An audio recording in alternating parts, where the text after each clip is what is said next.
Folks, the offseason hasn't exactly given Jets fans a lot to be super excited about. But you know what? I've still got some things I want to track for the 2022-2023 Winnipeg Jets season, and I want to tell you what things might be most worth keeping an eye out for this upcoming season on tonight's episode of Locked On Winnipeg Jets. You're Locked On the Hockey Jets, your daily podcast on the Winnipeg Jets. Part of the Locked On Podcast Network, your team every day.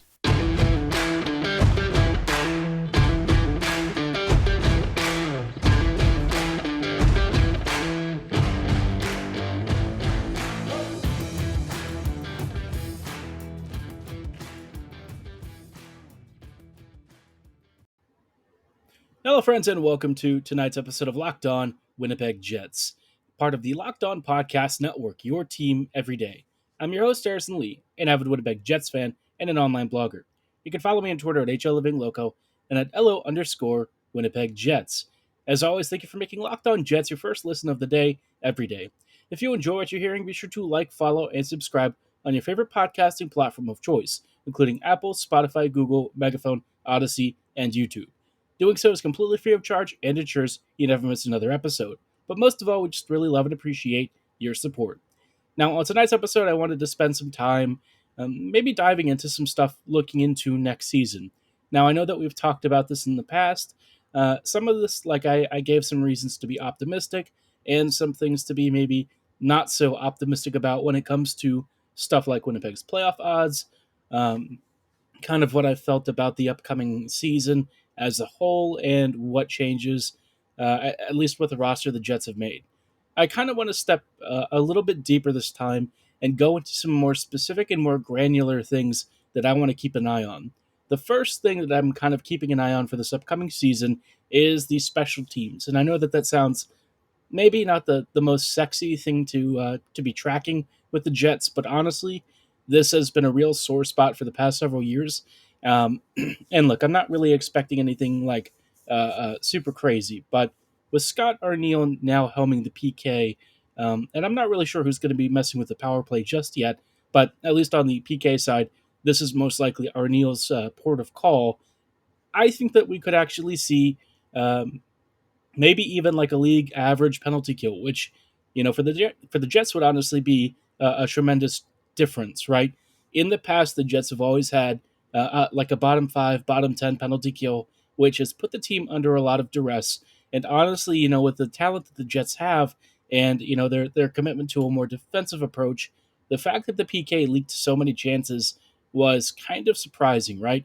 The disorganization, the weird penalty kill structure, sometimes just asking Kyle Connor to sort of be the main penalty killer and try to create goal-scoring opportunities instead of actually killing off these chances.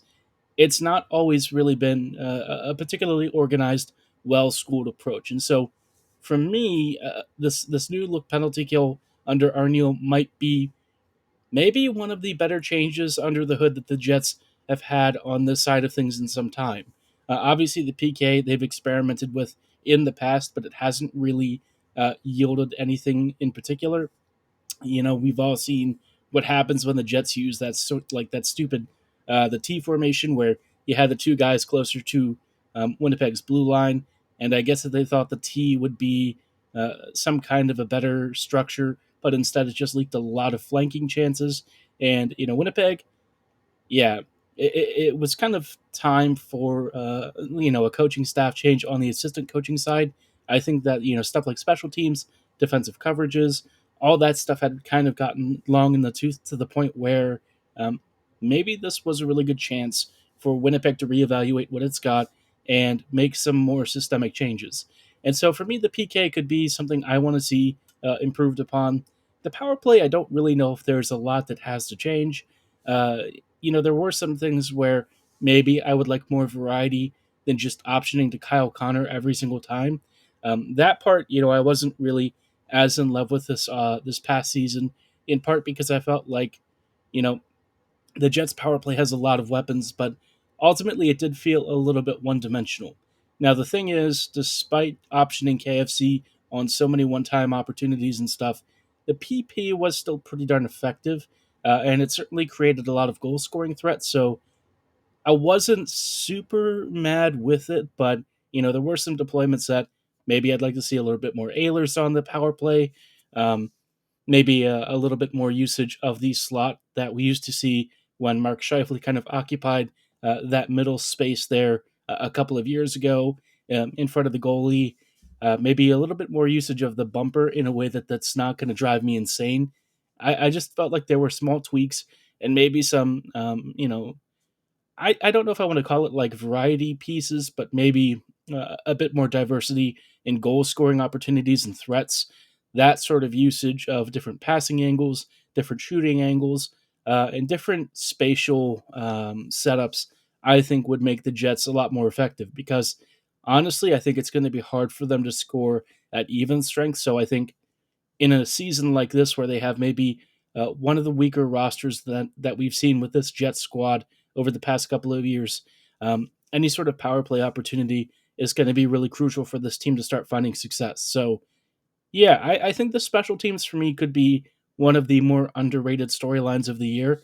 If the PK is even average and the power play is maybe somewhere in the top 10 of the league, the Jets might actually be able to kind of squeak through some stuff. Now, I still think on the whole, my prognosis for the team is still not great, but at the very least, there are some things to look for, maybe in the margins to try and squeeze out value. Because I think for Bonus, that's going to have to be his approach. I think as a whole, the Jets still don't have that competitive of a roster, and if you can try and find some value, um, and squeeze out however much you can out of stuff like an improved PK, trying to concede less opportunities, and maybe use that man advantage to really punish opponents and put the Jets in the lead more frequently. Maybe Winnipeg can kind of squeak through in some sort of miraculous way and make a wild card spot. But obviously, a lot of other stuff has to change. And in just a little bit, we'll talk a bit more about a couple of other things to keep an eye on, stuff that maybe might push the Jets just a little bit further, even if it's not going to be the primary driver of success. But before we go any further, though, I do want to talk to you a little bit about a pretty important disclaimer, something that I think, personally for me is a very important thing. A lot of us have dealt with those who have, unfortunately passed away from drunk drivers, whether they were driving under the influence themselves or they were killed by somebody who was also driving under the influence. So this comes from the NHTSA, and again, I really think you should take a moment and listen and reflect on what this message is and why it's really important for all of us to make sure that we're driving sober. You're hanging out with some friends and putting back a few drinks. A few becomes too many, and as the evening comes to an end, you start to head out, and you think to yourself, I only live a little bit, a few minutes away from my house. I can make it. I haven't had that much to drink, right? I can definitely drive home. I'm not going to get pulled over. What is the worst that could happen? What are the odds that there's going to be cops even looking for me? Your insurance goes up maybe if you have an accident. So what? You might have your license suspended. All right, that's a little bit worse. But what happens when the consequences start adding up? Maybe you lose your job, you total your car, maybe you accidentally kill someone or yourself. Everyone knows about the risks of driving drunk. The results are tragic and often deadly. But that still doesn't stop everyone from getting behind the wheel while under the influence. That's why police officers are out there right now looking for impaired drivers on our roads to save lives. If you think you're okay to drive after a few drinks, think again. Play it safe and plan ahead to get a ride. It only takes one mistake to change your life or somebody else's. Drive sober or get pulled over. Hello, friends, and welcome back to this episode of Locked On Winnipeg Jets, part of the Locked On Podcast Network. Again, thanks so much for making Locked On Jets your first listen of the day, every day. Now, I wanted to spend this episode talking about some things that I want to keep an eye out for this upcoming season that I think are maybe a little bit more in the weeds, a little bit more granular, some things that might be more influential on like a tactical level, and while they may not be the most important parts of the season, I think could have uh, maybe like some knock on effects for the Jets, especially trying to squeeze out value in the margins because as a whole, the team is not going to be particularly great. So I think it's very important for Winnipeg to try and improve in as many different smaller categories as possible, in order to kind of have like a sum of the whole is greater than the part sort of effect. So we talked about special teams being something that I'm very keen to see kind of what happens with the penalty kill. Will it be improved? Is the power play going to be a little bit more spicy this time around? A bit more variety in scoring threats?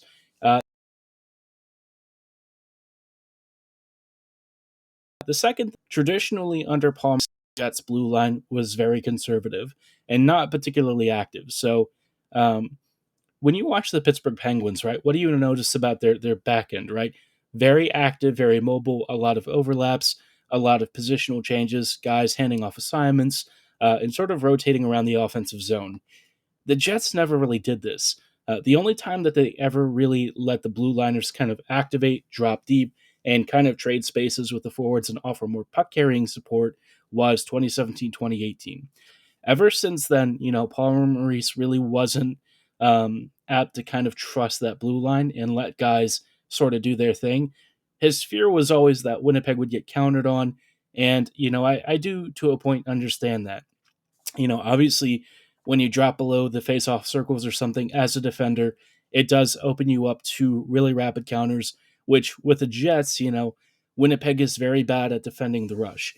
We have a lot of guys who are not necessarily the fastest on tracking back or even heading in a straight line back up the ice. And so it's not that I necessarily hated this approach to, being a little bit careful with how you attack the offensive zone to prevent counters, but I kind of feel like because they were so focused on not making those mistakes, the blue liners didn't really get involved, and oftentimes you just had three forwards out there attacking and two skaters who weren't really participating on the back end, which for the Jets basically created a lot of situations where um, the forwards were really isolated, and the defenders honestly didn't even defend the rush all that well, anyways. So, what was even the point of not letting them be aggressive and attack, right? If you had them hang back so far instead of dropping deep and supporting the forwards, what is the point if you still give up those rush chances, anyways? And for me, that was kind of a really frustrating thing. Maurice was very adamant about it, and I kind of felt like it ended up putting the Jets in a situation where their best trait, which is goal scoring, never really got to be expressed. Look, I get it. Maurice had a lot of more conservative defensive tendencies, but at some point he had to recognize that the Jets were never really going to be a strong defensive team to begin with. Rather than trying to defend narrow margins or something, I just wish they would have let the defense try and drop in, offer a little bit more physical support. If nothing else, just try to apply pressure on the forecheck because the Jets forwards really needed support and they just never had it. I think under Bowness that might actually change.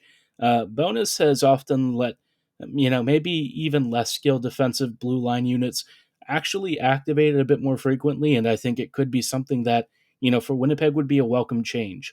I know that it sounds like not the most exciting change, kind of like special teams, but I think it's a really important thing for Winnipeg because oftentimes the forwards have just really struggled to create much of anything down low, especially when they're basically facing a 5-on-3 situation where the two guys that are at their at the opposing blue line just aren't really offering any support. If the Jets actually start to maybe overload the puck carrier or offer a few more passing outlets and stuff, create more zone time and possession, maybe Winnipeg can actually tire out the opposing defenders. Too often, that 3-on-5 matchup for the Jets just kind of killed whatever offensive ability Winnipeg's top six was really capable of. And we all know that the bottom six really wasn't going to create much either. So this time, it would be nice if the defenders are allowed to be more aggressive. I don't want them to be constantly dropping deep to the point where, you know, every 2 seconds they're giving up a rush chance, right? I don't know that that would be the most ideal situation, but give your top puck movers a little bit more leeway to activate and kind of express themselves. That's where somebody like Ville Heinola, Nate Schmidt, and a few other guys would really be valuable. Heinola and Schmidt especially have that natural puck carrying and offensive ability, which I think for the Jets at times We saw some of that being used with Schmidt, but not as much as I'd like. I think it was not enough to really compensate for the defensive side of his game kind of not being all that great.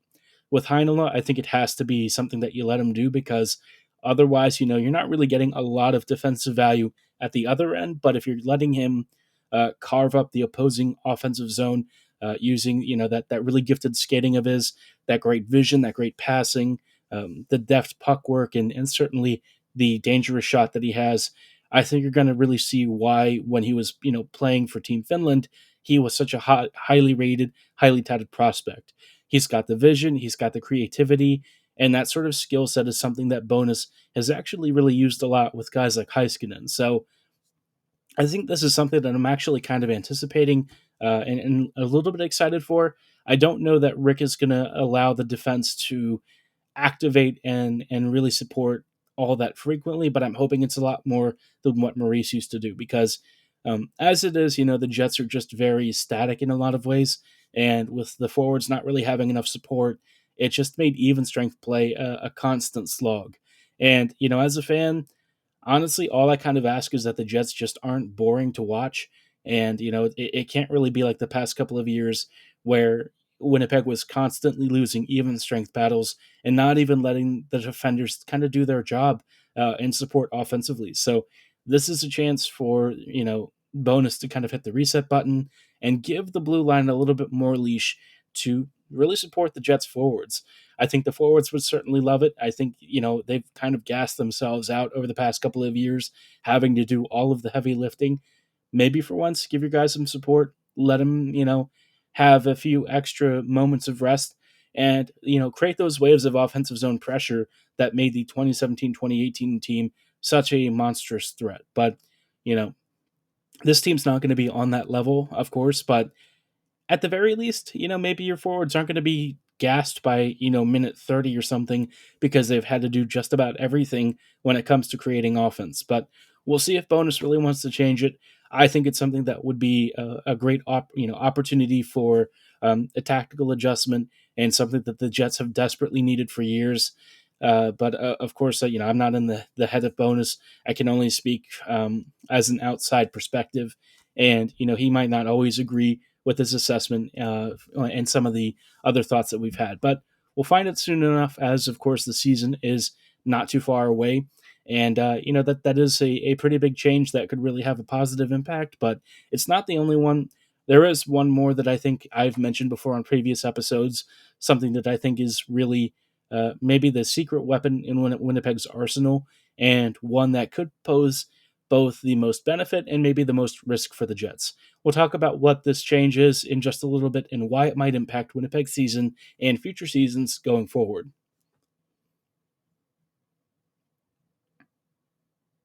Hello, friends, and welcome back to these closing thoughts on tonight's episode of Locked On Winnipeg Jets. We have talked about, at a higher level, some small changes here and there that I think might be uh, cumulatively really important for the Jets as they try and get back into the postseason picture. Because as it is right now, the team is not looking particularly great or strong, and so for the coaching staff, they're going to have to squeeze out every ounce of value out of this team that they can, which is going to be easier said than done.